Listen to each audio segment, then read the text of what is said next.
Bismillahirrahmanirrahim. Assalamualaikum warahmatullahi wabarakatuh.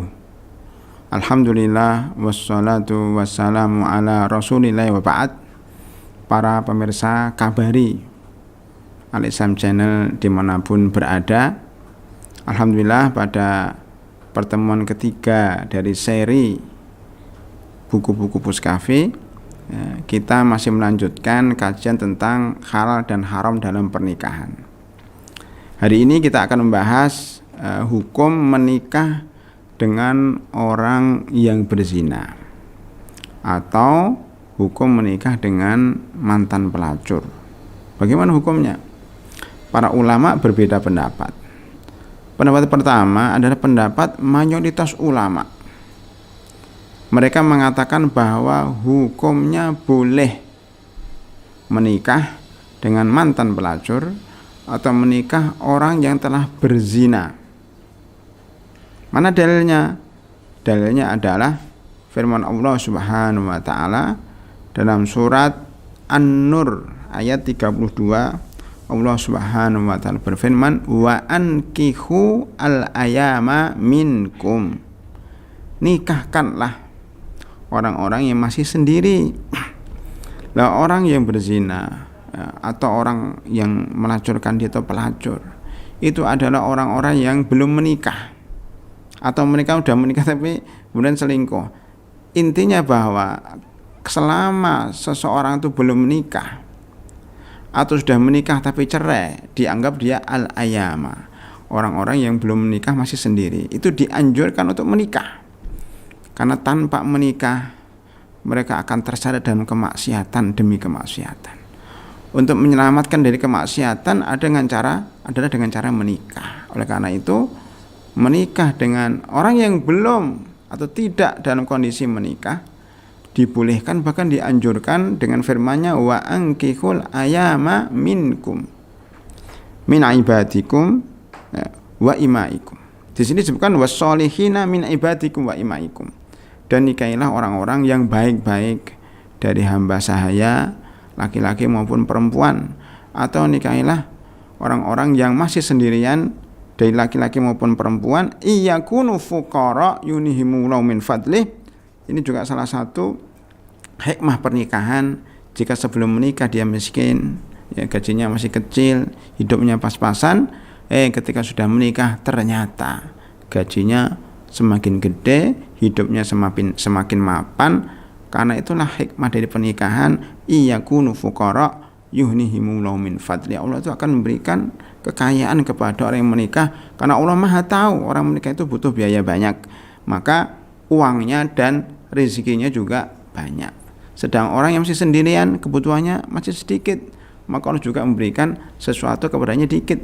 Maka dikatakan bahwa menikah itu pangkal kaya. Ya, kalau selama ini orang mengatakan hemat itu pangkal kaya, kita ganti menjadi nikah itu pangkal kaya. Dalilnya surat An-Nur ayat 32. Ya. Wallahu wasi'un alim, karena Allah itu maha luas rezekinya, alimun, tahu siapa yang patut dan pantas diberi rezeki oleh Allah Subhanahu wa taala. Salah satunya adalah orang yang menikah.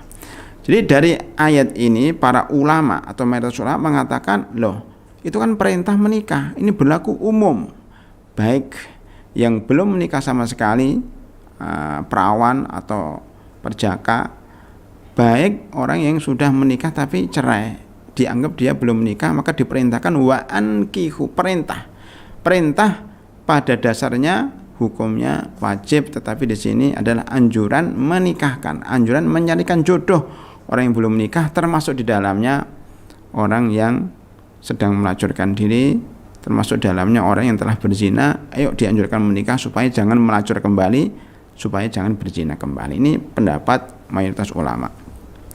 Di sana ada pendapat lain, yaitu pendapat Imam Ahmad dan beberapa ulama lainnya mengatakan bahwa tidak boleh seorang muslim menikah dengan pelacur atau mantan pelacur atau orang yang telah berzina. Mana dalilnya wahai Imam Ahmad? Beliau menukil firman Allah Subhanahu wa taala dalam surat An-Nur ayat 3.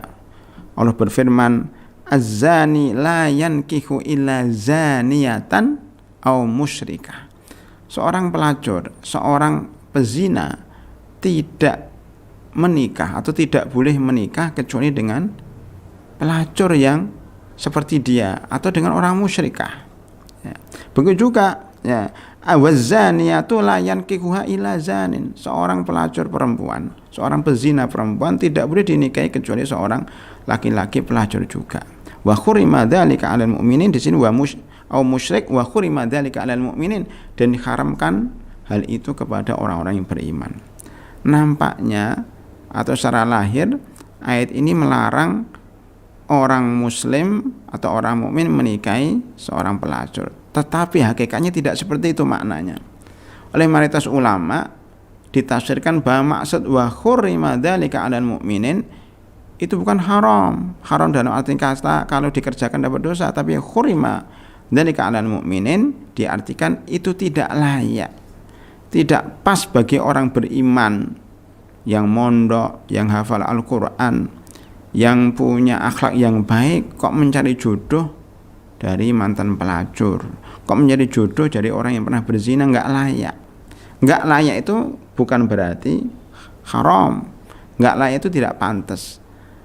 Orang yang pernah hafal Al-Quran di pondok pesantren, layaknya, pantasnya menikah dengan alumni pesantren juga yang hafal Al-Quran. Minimal kalau orang berakhlak baik akan mencari jodoh yang berakhlak baik juga. Jadi ayat ini maksudnya bukan larangan, tetapi maksudnya pengarahan kepada yang lebih baik.